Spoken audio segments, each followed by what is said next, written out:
अस्सलाम वालेकुम dear viewers. क्या हाल है आपके? ठीक हैं? उम्मीद है सब खैरियत से होंगे। तो डियर व्यूअर्स, आज हम बात करते हैं कि स्टूडेंट प्रोफाइलिंग क्या होती है। आप सब ये जानते हैं कि एज ए टीचर आपको बहुत सारी जिम्मेदारियां एक ही वक्त में पूरी करनी होती हैं। जहाँ टीचर पढ़ा रहा होता है वहाँ पर उसके लिए असेसमेंट भी ज़रूरी होती है। आप जानते हैं कि दो तरह की असेसमेंट है, फॉर्मेटिव और समेटिव। तो जो फॉर्मेटिव असेसमेंट है ये पढ़ाने के साथ साथ होती है। तो अगर आप पढ़ाने के साथ साथ असेसमेंट करें, उसका बाकायदा रिकॉर्ड बनाएं और पेरेंट्स को कम्युनिकेट करें, तो इसके जो नतज हैं वो इंतहाई शानदार होते हैं। तो आज हम स्टूडेंट प्रोफाइलिंग के बारे में कुछ बातें करेंगे। तो ये आपको एक क्लास की प्रोफाइल दिखाई गई है जिसमें स्टूडेंट्स का नाम है, उनका डेली का टेस्ट रिकॉर्ड है और फिर उसको मुख्तलिफ अंदाज में रिकॉर्ड किया गया, मुख्तलिफ अंदाज में, खूबसूरत अंदाज में रिकॉर्ड किया गया। तो आज हम बात ये करते हैं कि हमने ऐसा रिकॉर्ड कैसे जनरेट करना है। तो देखें, फर्स्ट स्टेप में आप इसके लिए एक माइक्रोसॉफ्ट एक्सेल की शीट खोल लेंगे। बिल्कुल ब्लैंक शीट होगी। अब इस शीट को आप अपने मुताबिक कस्टमाइज कर लें। फॉर एग्जांपल, आपको इस शीट में क्या चाहिए? सीरियल नंबर चाहिए। ओके जी, आप सीरियल नंबर डाल लें।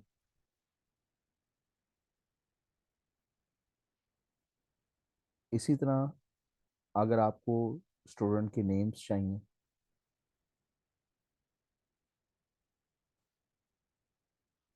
फिर इसके अलावा आपको और डिटेल्स क्या चाहिए। फॉर एग्जांपल कि अगर आपकी रिक्वायरमेंट है, आप चाहते हैं कि यहाँ मार्क्स मेंशन करें और यहाँ आपको डेट मेंशन करना चाहते हैं, किसी स्पेसिफिक डेट पे आप कोई टेस्ट ले रहे हैं।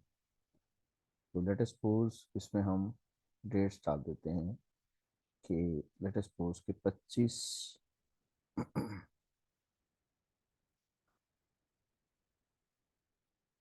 मार्च की डेट लेते हैं।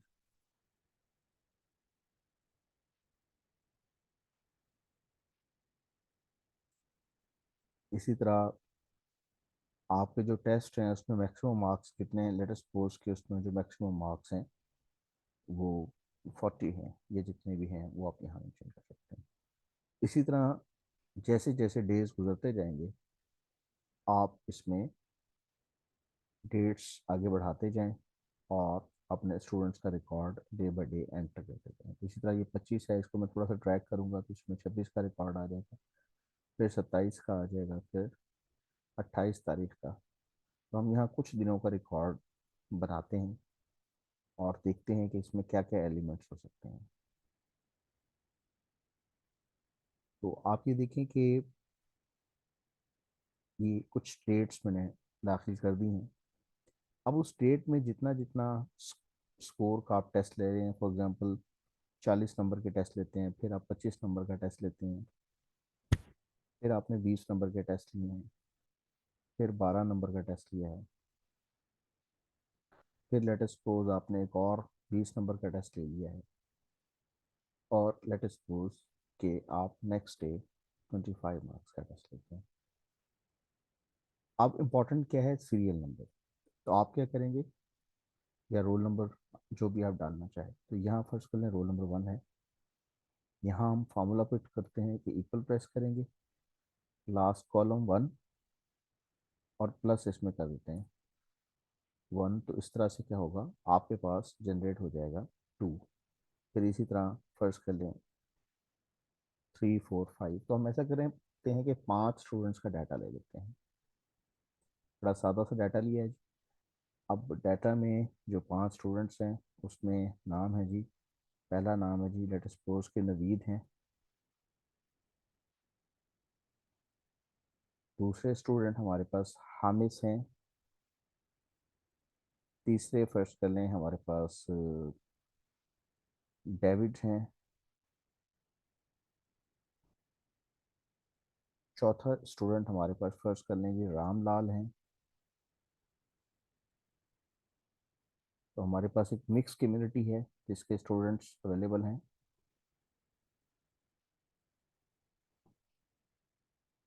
और फर्स्ट कर लें, हमारे पास जो नेक्स्ट स्टूडेंट है उसका नाम है जी जैकी चैन। तो आप ये देख रहे हैं कि मल्टीपल कम्युनिटीज़ के बच्चे हमारे पास मौजूद हैं। तो इन तमाम का आपने नेम्स एंटर कर दिए। अब इनमें से जो भी शख्स टेस्टों में स्कोर करता है, फॉर एग्जांपल कि ये जो स्टूडेंट है नवीद, इसके पहले टेस्ट में हैं जी 40 मार्क्स हैं। दूसरे स्टूडेंट हैं उनके जी 30 मार्क्स हैं। जो तीसरे स्टूडेंट हैं फर्स्ट कर लें, उनके जी 25 मार्क्स हैं।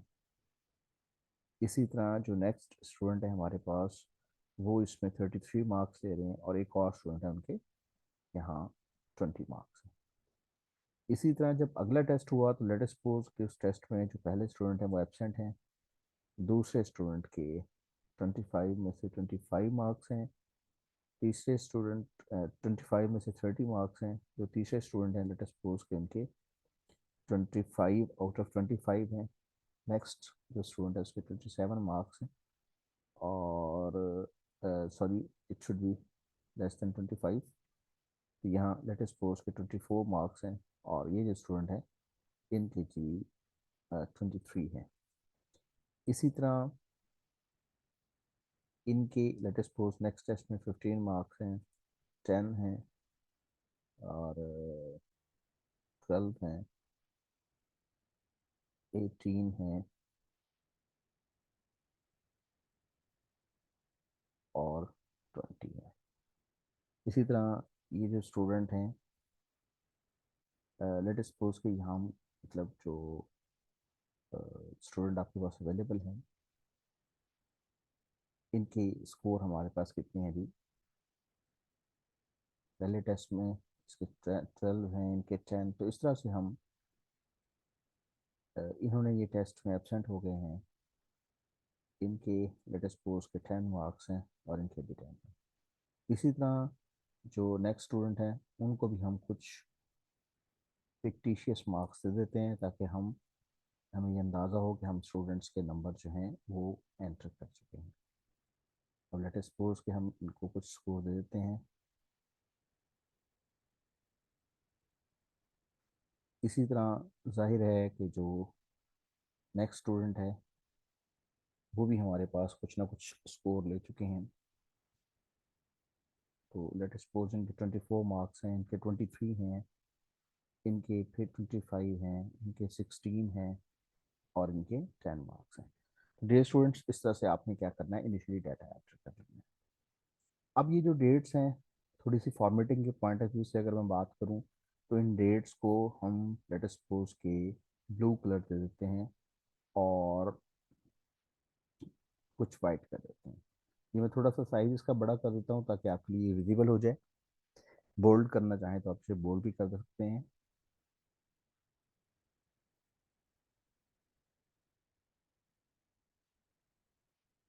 इसी तरह जो नीचे वाले स्कोर्स हैं, इनको हम तमाम को सेंटर में ले आते हैं, ताकि थोड़ी सी इनकी लुक बेहतर लगे। और ये जो स्टूडेंट्स के नेम्स हैं, अगर आप इनको भी थोड़ा सा फॉर्मेट करना चाहें तो कर सकते हैं।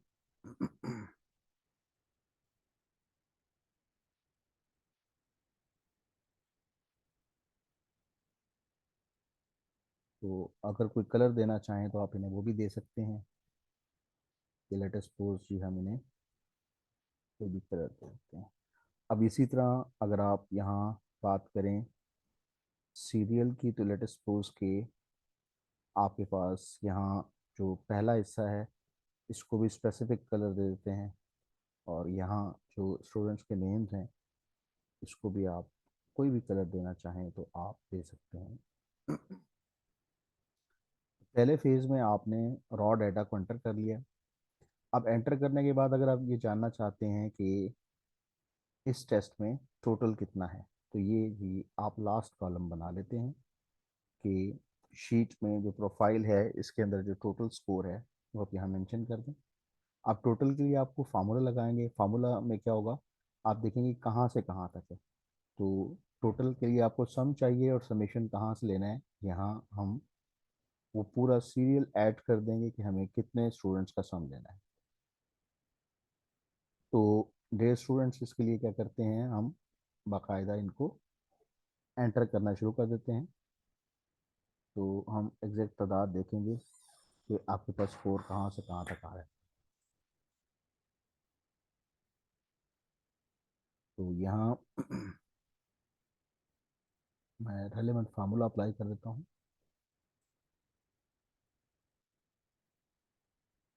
तो आप यहाँ प्रेस करेंगे इक्वल, फिर आप सम कर लें। जी कहाँ से कहाँ तक है जी, सम आपने करना है ये पहले कॉलम से लेकर लास्ट कॉलम तक। और जैसे हम प्रेस करते हैं तो देखिए आपके पास टोटल सम आ जाएगा कि यहाँ कितने मार्क्स का टोटल आपका टेस्ट हो चुका है। तो ये आपका हो गया टोटल स्कोर। इसको मिडिल कर लेते हैं। अब इस फार्मूले को अगर आप ड्रैग करेंगे तो ड्रैग करने पर क्या होगा, तमाम स्टूडेंट्स का जो स्कोर है वो यहाँ आता चला जाएगा। तो आप देख रहे हैं किस तरह से तमाम स्टूडेंट्स का जो स्कोर है उसका टोटल हो गया। अब मज़ीद अगर आप ये चाहते हैं कि इसको और थोड़ा खूबसूरत बनाया जाए और इसकी परसेंटेज निकाली जाए, तो परसेंटेज के लिए क्या करना होगा आपको, ये जी परसेंटेज के लिए है। तो इस पर भी बाकायदा हम फार्मूला अप्लाई कर देंगे। तो देखिए परसेंटेज के लिए क्या करना होगा हमें। तो परसेंटेज के लिए यहाँ आप प्रेस करेंगे इक्वल, और इसके लिए आपको क्या लेना होगा, परसेंटेज में, बल्कि हम परसेंटेज का फार्मूला स्टूडेंट से शुरू करेंगे। यहाँ हम प्रेस करते हैं इक्वल। इक्वल में जो लास्ट कॉलम है इसको प्लेस करें, एक ब्रैकेट डाल लें, लास्ट कॉलम पुट करें ये वाला। अब आपने इसको डिवाइड करना है किस पर, टोटल पर। टोटल कितना है, 142 है इस वक्त। इक्वल प्रेस करें, जैसे प्रेस करेंगे तो आपके पास ये डेसिमल में आंसर आएगा। अगर आप चाहते हैं डेसिमल में तो गुड, अगर आप चाहते हैं कि डेसिमल में आंसर ना हो, ये परसेंटेज में आंसर निकाले, तो यहाँ आपके पास एक ऑप्शन मौजूद होती है परसेंटेज के लिए। यहाँ देखेंगे परसेंट का सिंबल नज़र आ रहा है आपको ऊपर, इसको हम प्रेस करेंगे तो ये फ़ौरन क्या करेगा, उसको राउंड ऑफ करके परसेंटेज में कन्वर्ट कर देगा। तो इस तरह से हम एक फार्मूले की मदद से ये सारा सोल्यूशन निकाल सकते हैं। अब आप इसको ड्रैग करें तो ड्रैग करने पर तमाम स्टूडेंट्स की जो परसेंटेज है वो फौरी तौर पर अरेंज हो जाएगी। ये देखें हर स्टूडेंट की जो परसेंटेज है वो आपके सामने आ चुकी है। अब अगर आप ये चाहते हैं कि परसेंटेज आपको इसी शक्ल में दिखाई दे तो वेल एंड गुड। अगर आप चाहते हैं इसको कोई कलर अच्छे से दे दें तो आप इसके लिए थोड़ी सी फॉर्मेटिंग करेंगे। फॉर्मेटिंग में ये है कि यहाँ आप इसको डिफरेंट कलर्स दे सकते हैं। आप चाहते हैं कि जो सबसे हाईएस्ट स्कोर है उसको ग्रीन कलर दे दें और लोएस्ट को रेड। तो ये देखें ऑटोमेटिकली जस्ट एक कमांड देने से क्या हुआ, बड़ा खूबसूरत अंदाज में आपके सामने आ गया है। अब अगर आप मज़ीद चाहते हैं कि इसको थोड़ा अरेंज कर लें तो उसके लिए ये होगा कि आप इसको सिलेक्ट करें तमाम रिजल्ट को, और सिलेक्ट करने के बाद यहाँ पे सॉर्टिंग की ऑप्शन दी हुई है। वो पूछता है जी कस्टम सॉर्ट। कस्टम सॉर्ट में आपने इसे टॉप टू बॉटम अरेंज करना है, यानी जो टॉप स्टूडेंट है जेड टू ए। इसी तरह सॉर्ट बाई, इसको आप बताएं कि किस हिस्से के लिहाज से। वो कहते हैं जी बाई 75% नो। तो हम ऐसा करते हैं कि ये भी फिलहाल अरेंजमेंट अगर नहीं कर रहा तो आप यहाँ एक नई रो एंटर करें, इंसर्ट करते हैं न्यू रो। ये जनाब एक रो एंटर कर दी। इससे क्या होगा कि आपका ये जो ऊपर वाला कॉलम है ये बिल्कुल देखिए ब्लैंक हो जाएगा। ये वाला ऊपर वाला कॉलम आपने यहाँ से ब्लैंक कॉलम हासिल कर लिया, ब्लैंक रो हासिल कर ली। अब आप इसको सिलेक्ट करें और इसको अरेंज करें। जब आप इसको अरेंज करेंगे तो अब मैं अगर इसे अरेंज करता हूँ या सॉर्ट करता हूँ तो ये जनाब जैसे ही हम इसे सॉर्ट करेंगे Z2A, यानी जो हमारे हाईएस्ट स्कोर वाला बच्चा है वो ऊपर हो और जो लोएस्ट स्कोर वाला है वो सबसे नीचे है। तो अभी भी इसमें अगर इशू आ रहा है तो मैं ऊपर से पहले कॉलम से सेलेक्ट करता हूँ। तो ये पहले कॉलम को हम कमांड देंगे और हम ये चाहते हैं कि इन स्टूडेंट्स को हम अरेंज कर लें। तो ये अब हम इनकी सॉर्टिंग के लिए इनको कस्टम सॉर्ट कहते हैं। Z to A यानी डिसेंडिंग ऑर्डर में हो, जो सबसे ज़्यादा नंबर वाला हो वो ऊपर हो और सबसे कम वाला नीचे। अब देखिए यहाँ पर एक कॉलम है J, मैं उसको क्लिक कर रहा हूँ क्योंकि गौर से अगर आप देखें तो जो हमारे परसेंटेज है वो J कॉलम में लिखी हुई है। तो J कॉलम को सिलेक्ट करते हैं, जैसे ही हम सिलेक्ट करेंगे और ओके करेंगे तो ये परसेंटेज के मुताबिक देखें विद इन नो टाइम ये जो हाईएस्ट परसेंटेज वाला स्टूडेंट है वो देखें ऊपर चला गया है, 84% वाला सबसे ऊपर हो गया है और सबसे नीचे। इसको थोड़ा सा अगर हम इसको फॉर्मेटिंग को दोबारा देख लें तो वही जो कंडीशनल फॉर्मेटिंग के लिए आपने फार्मूला दिया हुआ था क्या, कि जो रेड कलर है वो सबसे कम वालों को देना है, और तो ये within no time arrange हो गया।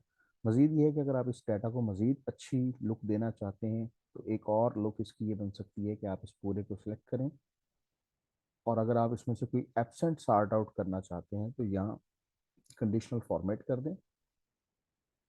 आप कहें कि highlight the text which is equal to, अब जहाँ जहाँ एब्सेंट है आप यहाँ ए लिख दें, एब्सेंट को और ओके कर दें। तो इसमें आपने इसको रेड से हाईलाइट कर दिया है। तो ये जनाब जैसे जैसे जो भी स्टूडेंट इसमें एब्सेंट होगा वो रेड से हाईलाइट हो जाएगा। तो ये बड़ा सादा तरीका है जिससे आप अपने रिजल्ट्स को अच्छे अंदाज में पेश कर सकते हैं। जब आप ये वालदेन के सामने रिजल्ट को पेश करेंगे तो उनको बिल्कुल सिचुएशन क्लियर होगी कि हमारा जो स्टूडेंट है उसकी क्लास में क्या प्रोग्रेस है। तो इस तरह अगर आप देखें तो आप देख रहे होंगे कि जो स्टूडेंट रामलाल है वो टॉप कर रहा है तमाम बच्चों में। जो सेकंड पोजीशन पर है वो नवीद है। तो आप देखें कि जैसे जैसे हम आगे बढ़ रहे हैं वैसे वैसे कलर खुद ब खुद चेंज होता जा रहा है। तो जो हाईएस्ट स्कोर है उसका ग्रीन कलर है, फिर उससे कम वाले का कम ग्रीन होगा, फिर येलो कलर होगा, और इसी तरह जो बच्चा लोएस्ट परफॉर्मर होगा उसका कलर रेड हो जाएगा। तो इस तरह से आप बड़ा खूबसूरत अंदाज में अपने जो रिज़ल्ट है उसको आप आसानी से पेरेंट्स के सामने पेश कर सकते हैं। तो बहुत शुक्रिया। इंशाल्लाह नेक्स्ट वीडियो में मैं आपको ये बताऊंगा कि आप जो है आप अपने रिजल्ट्स को यहाँ से एक्सेल शीट से डायरेक्ट रिपोर्ट कार्ड उसे कैसे जनरेट कर सकते हैं। तो इंशाल्लाह नेक्स्ट मीटिंग में नेक्स्ट जो वीडियो होगी उसमें इंशाल्लाह अजीज़ मैं ये आपको सिखा दूँगा। शुक्रिया जी, अस्सलाम वालेकुम।